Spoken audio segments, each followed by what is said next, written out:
Welcome to another video for building a HTML website called as workout tracker. In this particular project, we're going to look at building a workout tracker for HTML, JavaScript, and CSS, and also using the local storage, which is located on your device, and you can check that using this particular tab here in your Chrome.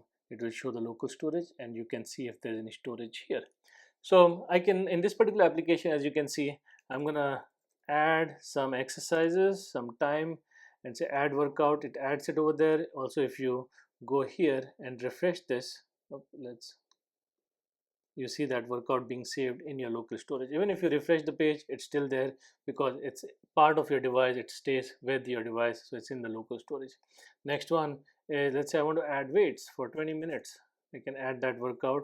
Also, it has the filtering capabilities where you can just look at the things that you've done. You can also add other items like swimming. Add the workout. It will not display here unless you look at all and show up there. You will also do deletion of these. Delete a particular workout and it will get deleted permanently. Even if you refresh the page, it's gone. So this is what we will start with. We'll start with some HTML, JavaScript, and CSS and see how easy it is to build a workout tracker within a few minutes.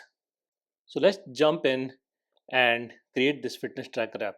Now, if you have not seen the previous ones, which is to-do list app, weather app, notes app, I'd probably recommend you to go through these if you want to learn more in depth of each and every step that I take for making applications. But if you are comfortable with HTML, JavaScript, CSS, I would say you can directly jump into this app. So this fitness tracker app I've created as usual 3 different files: index.html, script.js, and styles.css file. So these files have already been created. I've not added the code yet, but I'm going to go step by step in each and every particular section. So let's go start with index.html. I'm going to open this in the browser just to see how it looks like. As you can see, it's empty, so nothing is there. So let's start from there. I'm going to keep it side by side a little bit to the browser so I can switch easily between the two. Start with the doc type HTML. That's what we'll add. Next, we're going to go and add the HTML with the language English over here. The next step is adding the head tag. I'm keeping head tag empty, and inside my head tag I'll first add the character set, which is recommended to be UTF-8, which covers all the symbols and text. Next, we'll give the viewport width equal to device width and initial scale equal to 1.0, so it looks good no matter which device you open it on, be a computer or a phone. Next, give it a title which shows up on top of the browser right over here where it says index.html. If you don't give this, it will show index.html, and you don't want to show that. You want to show your workout tracker. Next step is set the styles.css. Make sure you don't have a typo over here. If it's in the same folder, you can directly go styles.css. If you create a different folder, make sure that you link it properly here. Next, we're going to start with the body tag. This is all the content that you see inside your browser. So first, I'm going to create a div with a class container. So this is the layer that will hold everything inside it.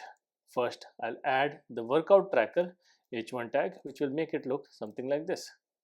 Next, I'm going to add a form to add my input fields in there where I can enter the workout and the time that I worked out for.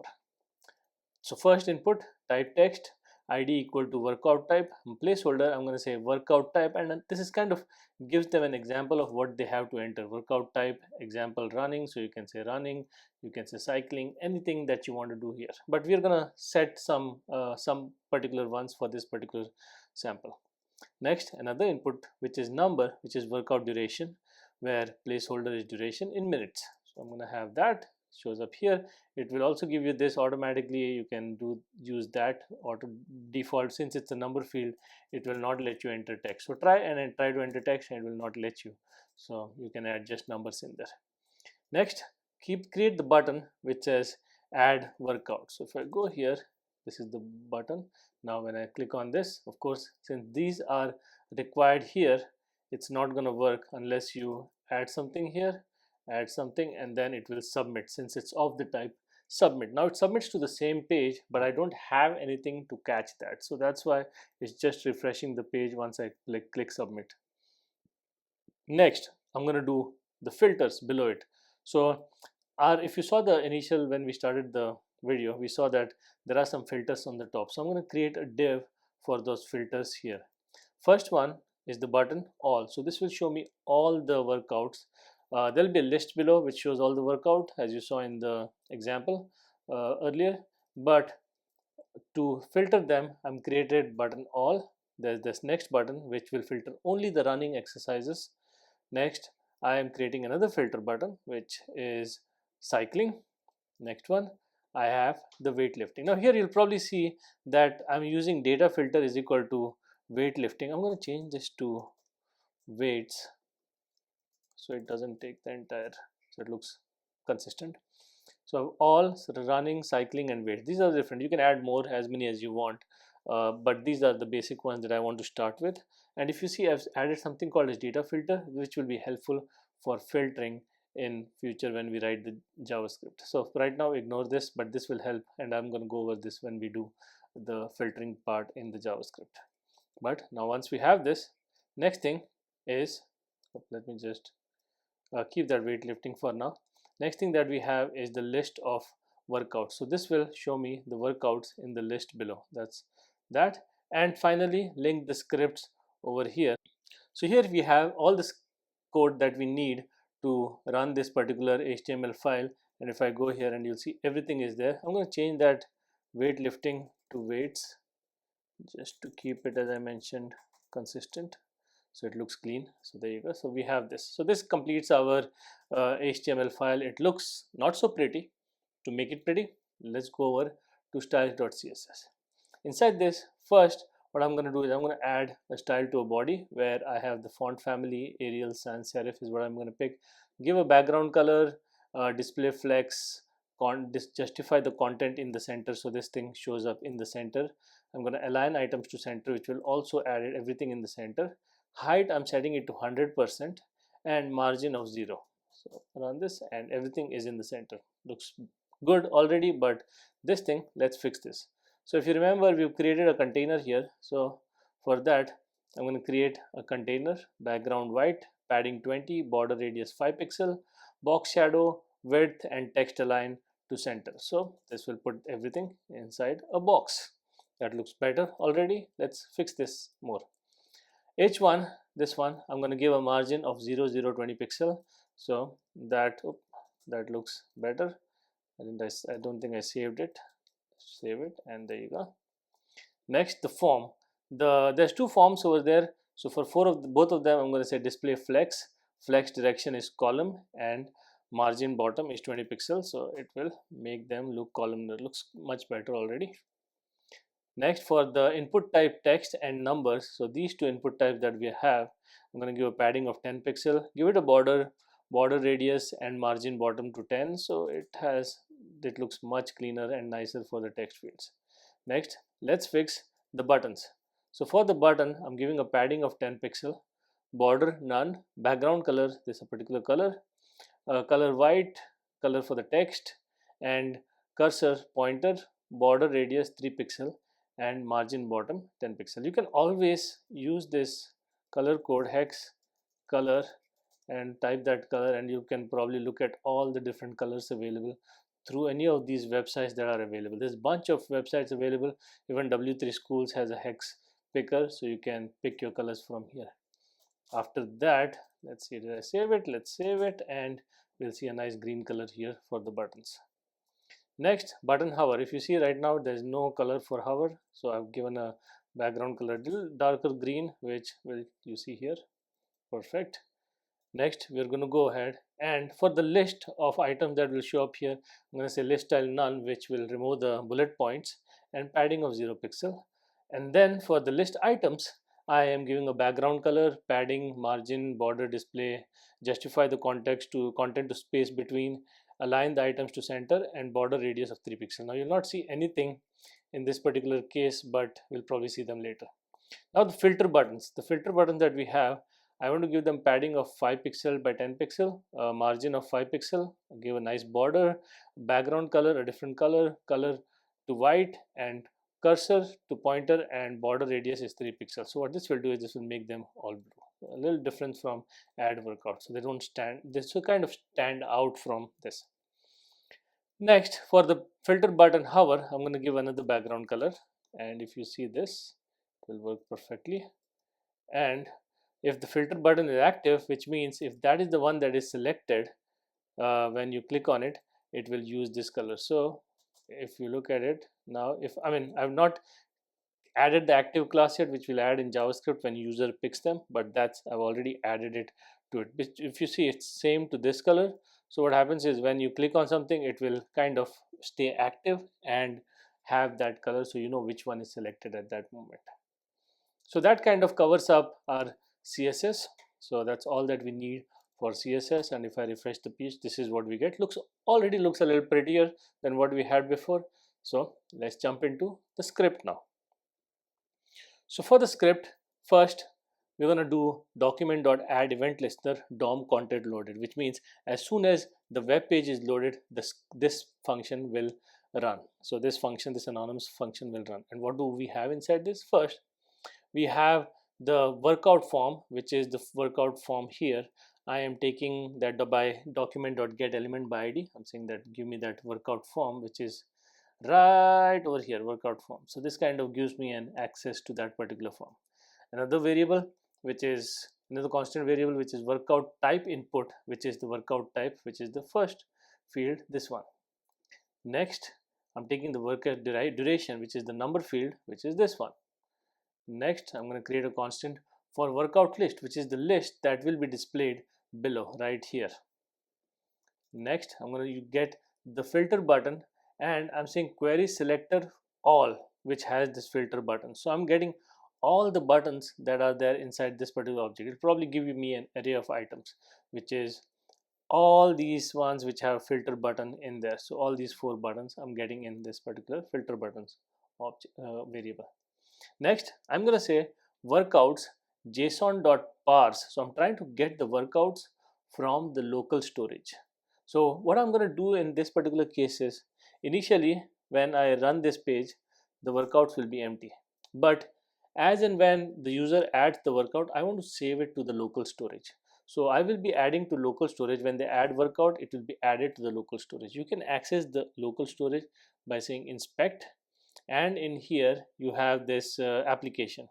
Inside application you have this local storage, and if you see currently there is nothing in the local storage. So when I say json.parse local storage.get item workouts, I am getting an item from this local storage which has the tag workout. Now since I don't have anything, it will be an empty array in this case.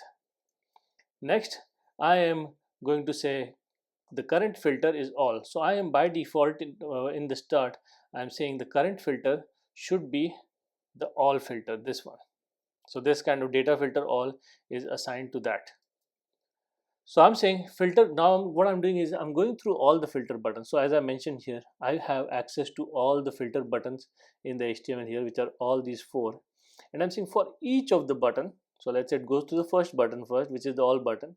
Button.add event listener, when they click on that, I am saying that the current filter is whatever they clicked on. So if I am clicking on cycling, it will take cycling, and that's what the current filter will be assigned to. So button.dataset.filter. So what this does is dataset.filter, it will take this dataset.filter and assign it to this. Set active filter button, this is a function that I'm going to write. What it will do is it will make sure that the current selected button has that style of active added to it. I can do it here, but I'll rather do it in a separate function. And then render all the workouts. So based on whatever they clicked, I want to make sure, I'll close this, I want to show only those workouts here. All will show everything, running will show only running, cycling and weights. So that's what will happen in this particular function.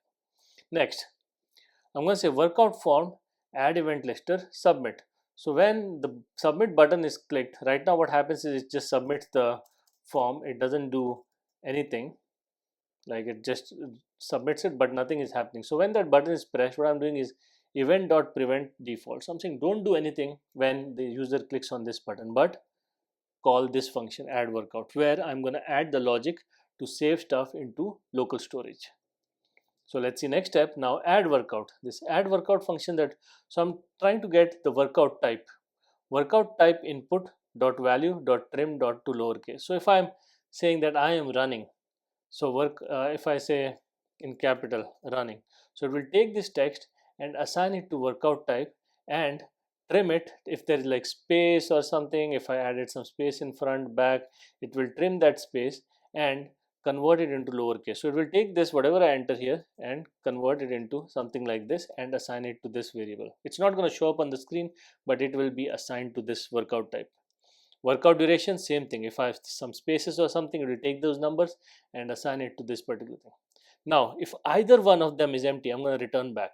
Now, the either one of them being empty is very less because I've set that to required. As you see, like it says, please fill out this form. So it will not be empty, but just in case, just to catch that issue, if for some reason your browser doesn't use that required field, it will still work in this particular case. It will not do anything.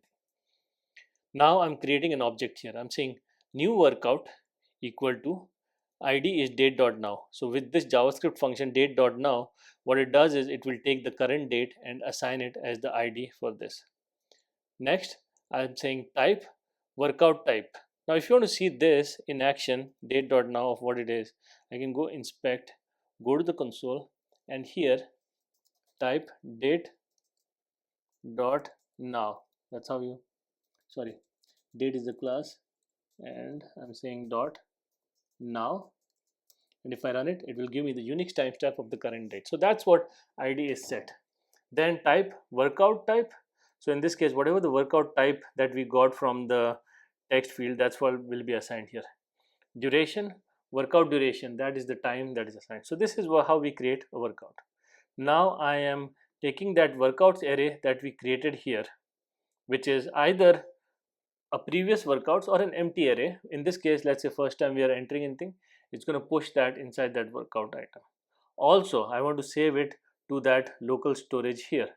So what I'm doing here is local storage dot set item, workouts is the key, and I am going to push, I'm going to stringify the entire workouts object into JSON, and that's been set for the local storage. And then I'm going to clean out the workout type input and the workout duration input. So that will clear out these two fields once it submits to local storage.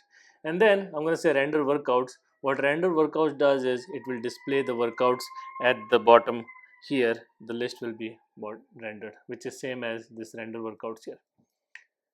Now that kind of takes care of adding workouts into our local storage. Next step, render workouts, this function. Let's go into this. So initially I am setting this workout list, which is the list here or at the bottom here, to empty. The reason I'm doing that is if there is already something, I want to clear that out and then get the new set of workouts and redraw that entire list. I'm saying filter workouts, it get filtered workouts. So this is a function which will make sure based on the current filter that is selected, it will get me all those workouts. So I'm not writing the code here because it will make it longer, so it's better to create a separate function. So think of it that this function, what it does is right now is a black box for you. It will get all the workouts filtered based on the filter that is selected. Now I'm going through each and every workout. I'm creating a list item. I am setting the list items text to workout.type.character at first. So first character. Now if you remember, the workouts have trimmed it to make it lowercase. So if it's running, it will currently be something like this, right? Running with small r. I want to have a better display. Even if the user says small, I want to make sure that the first character at 0 is uppercase.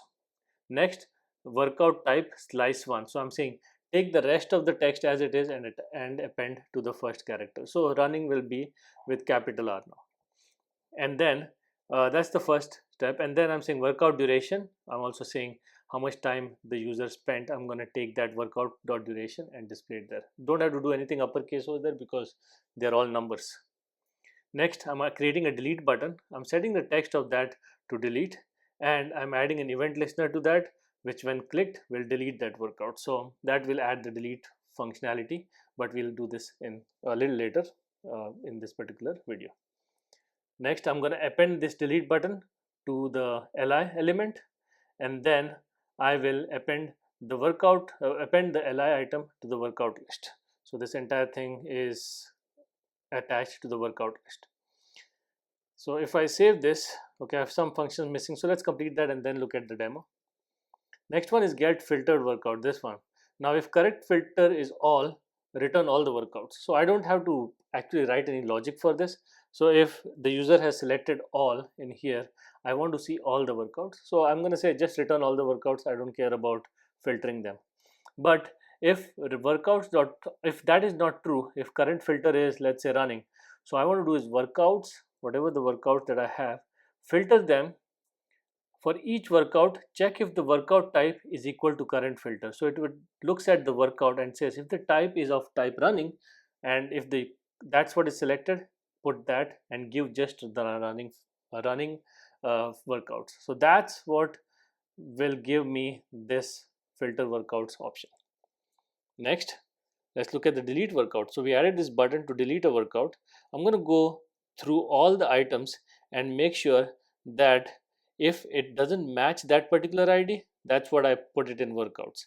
And then again, I'm going to make sure that I refresh the workouts inside local storage with only these workouts. So I don't have to actually delete an item. What I'm doing is I'm taking my workouts array, and then I am making sure that that workout ID is not equal to ID that I have asked it to delete and not put in that array. So if I have, like, let's say running, cycling as running as one, another running as two, then cycling, but I want to remove the two running, so I'm going to give that ID 2, so it will only have 1 and 3 in here. And then that's what I set inside the local storage. So local storage cleans out the older one and adds the newer one. And then I'm saying render the workouts. So this render workouts will again show everything except for a deleted one. Next, we have the set active filter button.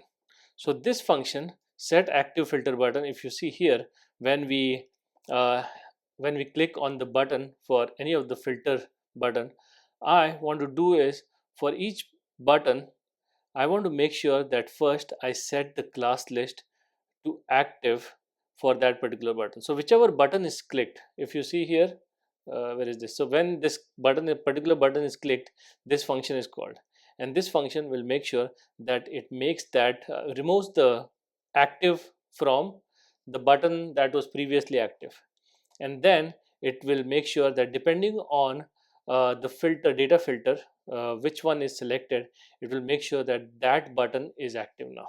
So that's what this does. Next, let's initialize the app. So I'm going to say set active filter button. When I call set active filter button, it will remove from everywhere, and by default, if you remember, what was the default one? All. So it will make sure that the button all is active. Then render workouts. If there are any workouts, it will render that particular workout. So let's save this and let's go look at the demo. I'll refresh this. I'm also going to open the application just to show you that right now the local storage has nothing in there. So I'm going to add my first exercise, running, of 30 minutes, add the workout. So there you go, our list item displays, and with the delete button. If you look here, we have something inside the local storage now, workouts key, which has an ID, which is the current time, and type is running, duration is 30. Now if I say cycling for 20 minutes, add that workout, I have that also added here, appended here, and displayed here. I can say weights for 30 minutes, add that workout, that also got added. I'm going to go running again just to cool down for 20 minutes after my workout, and that also got added here. So 2 running, 1 cycling, and 1 weights. Now I want to do swimming for 10 minutes, add that workout, even swimming gets added, even though it's not in the filter, it's still showing up. The reason was, again, look at this thing, it has all my data in here. You can click on that and you can see all the 5 items displayed here from 0, 1, 2, 3, 4. It will still add it. Just the thing is, if I say running, it will filter only to running activities, cycling, weights, and all of them, which also has swimming in there. So now if I want to delete something, I can go to, let's say, let's delete this one. If I delete, if you see, it disappeared from this list here automatically, because I mean not automatically, we wrote the code for that and it rendered the page again. So this is your workout tracker app. It's uh, pretty good for using it on your mobile device or on your computer. So if you want to build it and use it, the local storage also works on your phone, and even if you refresh the page, it still stays because it's in the local storage of this particular browser. So it will work. It will not, if you just open this app in your phone, it will not work because the local storage is local to the device, not to you as a user, because we never have user sessions here. So that's how this workout tracker works. Let me know how it went. If you had any errors or any problems, or if you have any questions, leave them to me in the comments and I'll look at them. Thank you.